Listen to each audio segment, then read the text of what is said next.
Friends, मैं हूं पीके विश्वास और मेरे यूट्यूब चैनल पर आपका हार्दिक स्वागत है। आज का जो वीडियो मैं बनाने जा रहा हूं ये क्लास 10th के स्टूडेंट्स के लिए है।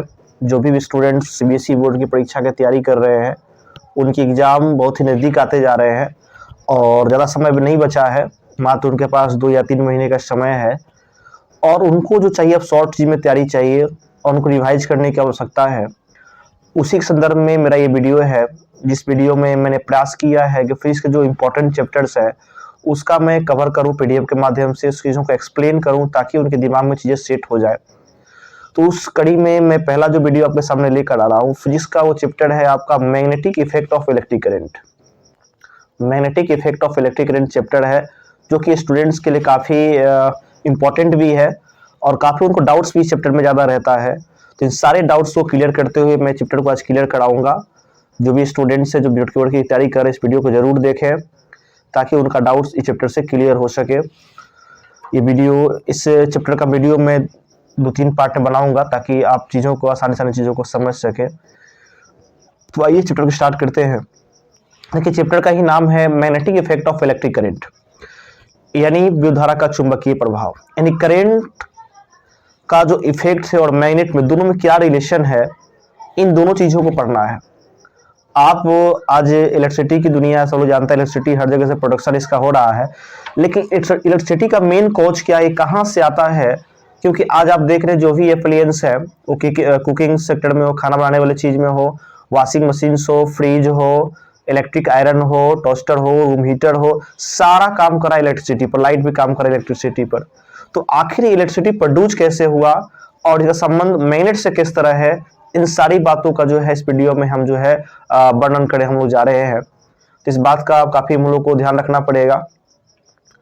और दूसरी चीज़ है कि पहले मैं इसमें सबसे पहले मैं मैग्नेट को क्लियर करूँगा। मैग्नेट होता क्या है, ये चीज़ है। पहला टॉपिक हम लोग का वही होगा, मैग्नेट के बारे में हम लोग पढ़ेंगे। मैग्नेट के बारे में आप जानते ही हैं, मैग्नेट मतलब चुंबक होता है, इसको हिंदी में हम लोग चुंबक कहते हैं मैग्नेट को।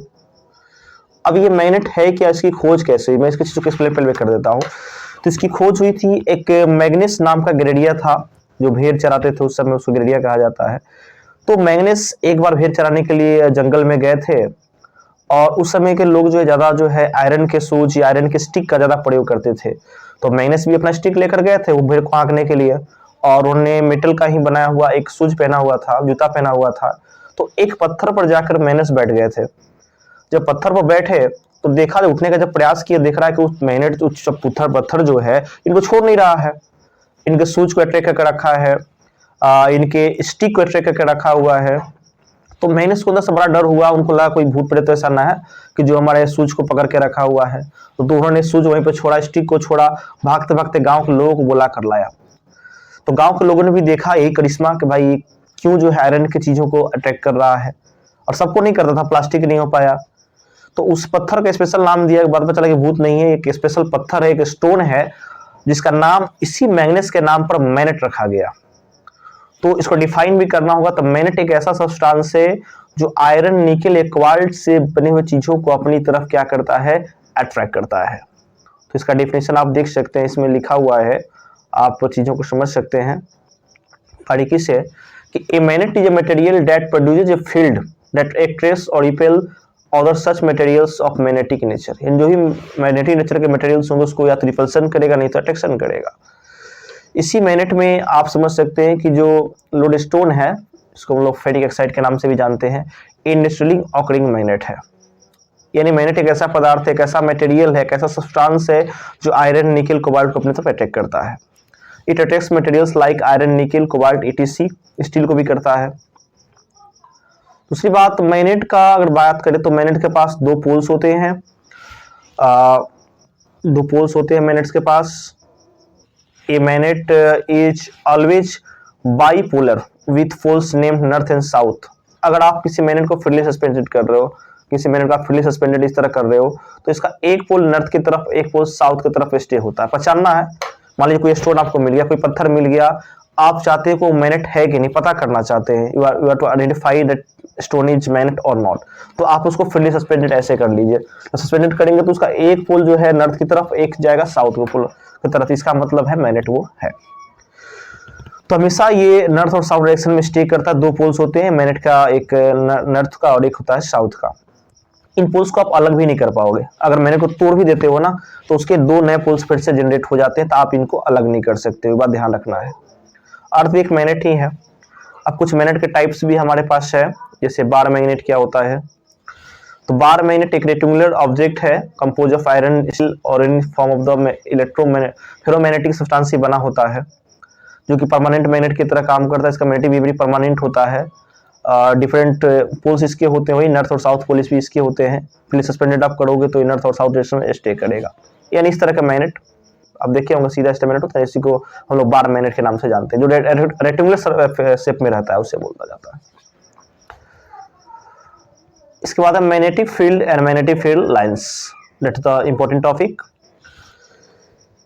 देखिए फील्ड मतलब होता है क्षेत्र, तो मैग्नेटिक फील्ड का मतलब हुआ किसी, देखिए मैग्नेट यहाँ बनाया हुआ, इस मैग्नेट के आसपास का वर्ल्ड फील्ड, वो जगह जहां पर मैग्नेट दूसरे मैग्नेट को फोर्स लगा सकता है ना, इसी स्पेस को, इसी जगह को हम लोग जो है बोलते हैं इसका field. In the space around a magnet in which force of attraction और repulsion caused by the magnet can be detected by is called magnetic field। यानी फोर्स ऑफ अट्रैक्शन और रिपल्सन इसके द्वारा लगाए जाते हैं, इसलिए इसको हम लोग क्या बोलते हैं, मैग्नेटिक फील्ड बोलते हैं। यानी सिंपल वर्ड्स में the space surrounding a magnet at where it exerts force on another magnet, that field is called magnetic field कहा जाएगा इसको। द कर्व पाथ, अब इसमें मैग्नेटिक फील्ड लाइंस भी है। जो कर्व पाथ आपको दिखाई दे रहा है ना इस तरह चलते हुए ऐसे ऐसे, इसी को मैग्नेटिक फील्ड लाइन कहते हैं। यानी कि ऐसी लाइंस होती है ये, मैं इसको फिर से समझाने का प्रयास करता हूँ कि इसके आसपास एक ऐसी वर्चुअल लाइन जिसके अकॉर्डिंग नॉर्थ पोल मूव कर सकता है, इसी फील्ड लाइंस का नाम होता है मैग्नेटिक फील्ड लाइंस। ये लाइंस नॉर्थ से शुरुआत करती हैं और ये साउथ पर जाकर क्या हो जाती है, इंड हो जाती है। Out the magnet in magnet is goes from south to north, ये अंदर मैग्नेट के अंदर नॉर्थ साउथ से नॉर्थ होती हैं और बाहर ये नॉर्थ से साउथ की तरफ होती हैं। तो कर्व पाथ है जिसके अकॉर्डिंग आयरन फील्ड अरेंज हो जाते हैं, इसी को हम लोग मैग्नेटिक फील्ड लाइंस के नाम से जानते हैं। ये बड़ी लाइन है, यही है, आप देख सकते हैं फिर पिक्चर में, कोई दिक्कत नहीं है। Direction of magnetic field lines at any point is obtained by drawing a tangent to the field. अगर डायरेक्शन आप निकालना चाहते हो, जैसे मान लो ये मैग्नेट मैंने बना दिया, इस मैग्नेट के दो पोल से नॉर्थ और ये साउथ है, फील्ड लाइंस ऐसे चला गया, ठीक है, एक अंदर चला गया, तो आप इस पॉइंट पर चाहिए आपको मैग्नेटिक फील्ड, से एक टेंजेंट ड्रॉ कर दीजिए, इस फील्ड पर चाहिए टेंजेंट ड्रॉ कर दीजिए। जिस पॉइंट पर आप चाहते हैं मैग्नेटिक फील्ड फाइंड करना, वहां पर आपको एक टेंजेंट ड्रॉ करना होगा, इससे मैग्नेटिक फील्ड प्राप्त हो जाएगा। That's great. तो ये चीज आपको समझनी होगी। प्रॉपर्टीज ऑफ मैग्नेटिक लाइंस है, कुछ बातें मैंने समझाई भी थी और कुछ बताने का प्रयास भी किया जा रहा है मेरे द्वारा। पहली चीज आप देख सकते हैं कि magnetic field lines is directed from north pole to south pole outside the magnet. ये बाहर जो है नॉर्थ से साउथ की तरफ होती है, मालूम है आपको। Magnetic field lines close and continuous curve, close और कंटिन्यूअस कर्व का ये फॉर्मेशन ये करती है। आप देख सकते हैं पिक्चर में चीज है। Magnetic field lines are closer where magnetic field strong. देखिए यहाँ पर ज्यादा क्लोजर, ये पोल्स होते हैं ना, यहाँ ज्यादा क्लोजर होती है मैग्नेटिक फील्ड लाइंस, और यहाँ पे इनके बीच की डिस्टेंस ज्यादा होती है, ज्यादा आपका मैग्नेटिक स्ट्रेंथ यहाँ होता है पोल्स पर। यानी किसी मैग्नेट में जो मैग्नेटिक स्ट्रेंथ है वो ज्यादा आपका होगा पोल पर होता है, और बीच वाले पार्ट में आपका कम होता है। ये चीज ध्यान रखना है। Magnetic field lines never intersect, ये दूसरे काटती भी नहीं है। अब क्या रीजन है भाई नहीं काटती है, तो मैं आपको समझा देता हूँ। अगर लाइन जैसे मान लो ये लाइन है, लाइन काट के चला गया तो इस पॉइंट पर दो डायरेक्शन हो जाएंगे ना मैग्नेटिक फील्ड के, जो कि संभव नहीं है। तो when two magnetic field lines intersect at point, then this point gives two direction of magnetic field, that is not possible, so magnetic field lines do not intersect with each other. That's clear. Parallel and equal distance field lines represent uniform magnetic field, और दूर से अगर देखिएगा तो uniform magnetic field आपको जो है दिखाई देगा। ये चीजें हैं। अब बहुत सारे कंडक्टर्स के कारण आपको मैग्नेटिक फील्ड निकालना पड़ेगा।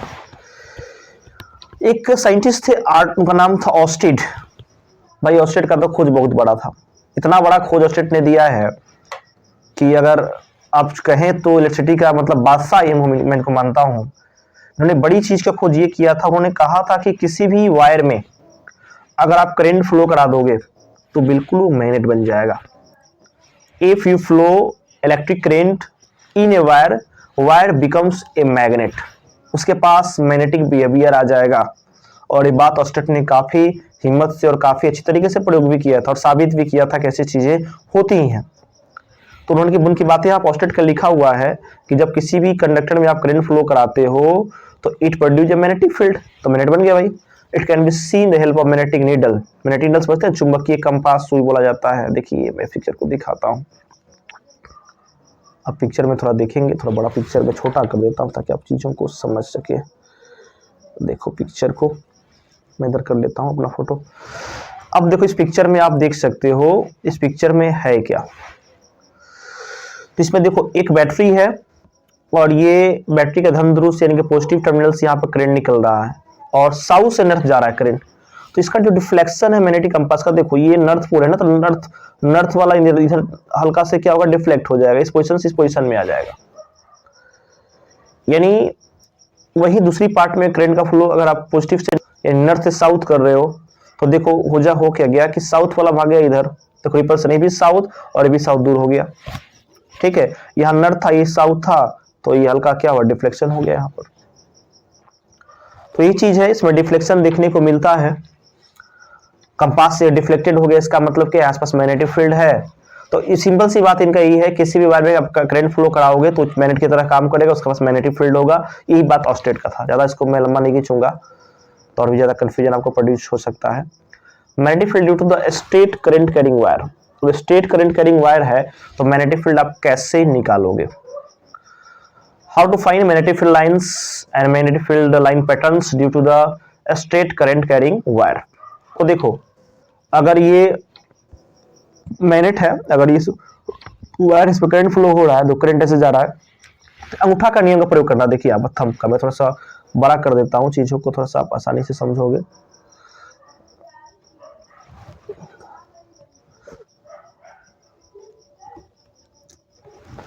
जैसे ये मान लो मैग्नेट है, तो देखो ये थंब जो है ना, ये डायरेक्शन ये रहेगा करंट की तरफ और फिंगर जिस डायरेक्शन में मुड़ेगा ना, ये फिंगर हो जाएंगे मैग्नेटिक फील्ड लाइंस की तरफ। तो अगर इसमें करंट अगर मान लो कि ऊपर से नीचे करंट अगर आ रहा है तो आप अंगूठा को ऐसे रखोगे तो मैग्नेटिक फील्ड ऐसे बनेगा, ऐसे जाएगा, तो मैग्नेटिक फील्ड इसका हो जा रहा है ऐसे। तो करंट कैरिंग वायर का मैग्नेटिक फील्ड निकालना है तो राइट हैंड में ऐसे रखोगे, थंब उसका इंडिकेशन करे करंट की तरफ, फिंगर जैसे मोड़ोगे वो मैग्नेटिक फील्ड होगा। ये बात इसमें लिखा हुआ भी है कि the magnetic lines around magnetic current और कॉन्सेंट्रिक सर्कल्स बनाता है। और राइट हैंड थंब रूल से इसका हम लोग नियम को निकाल भी सकते हैं। थंब रूल में है क्या कि थंब आपका करंट डायरेक्शन होना चाहिए, लिखा हुआ है कि यहाँ पर आप पढ़ सकते हैं, ब्लू लाइन में लिखा हुआ है, imagine that you are holding a straight current carrying conductor in the right thumb, ठीक है, such that thumb points towards the direction of current, then curve fingers wrapped around the conductor point in the direction of the field lines, यानी आपके fingers जो है field line की तरफ हो जाएंगे। ये बात आपको ध्यान यहाँ रखना वाला है। अब ये जो फील्ड लाइंस है मैं इसको ड्रॉ कर दिखा भी देता हूँ। जैसे ये कंडक्टर आप ड्रॉ करना चाहते हो, देखो सर्कल बना लेना है, छोटे छोटे सर्कल्स, इसको कॉन्सेंट्रिक सर्कल्स कहा जाता है, जिनकी सेंटर क्या होती है, एक होती है, सेंटर हो गया। और यहाँ से कॉन्सेंट्रिक सर्कल्स क्या हो गए, बन गए, चारों तरफ कॉन्सेंट्रिक सर्कल आपके बन गए।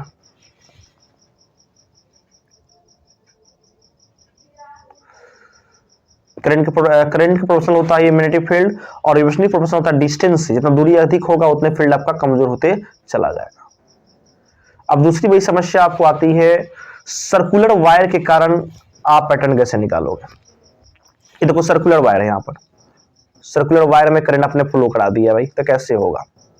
ये मान लो सर्कुलर वायर है, मैं यहाँ बनाता हूँ, यहाँ थोड़ा सा फिर से मैं बना देता हूँ, थोड़ा सा यहाँ सप्लाई भी करंट को देने के लिए जगह छोड़ना पड़ेगा। इस तरह का ये वायर मैं बनाता हूँ, सर्कुलर वायर है, आपने यहाँ करंट प्रोडक्शन दे दिया, अब फील्ड देखना है, करंट ऐसे जा रहा है ना, तो क्लॉक वाइज करंट इसमें जा रहा है, क्लॉक वाइज है।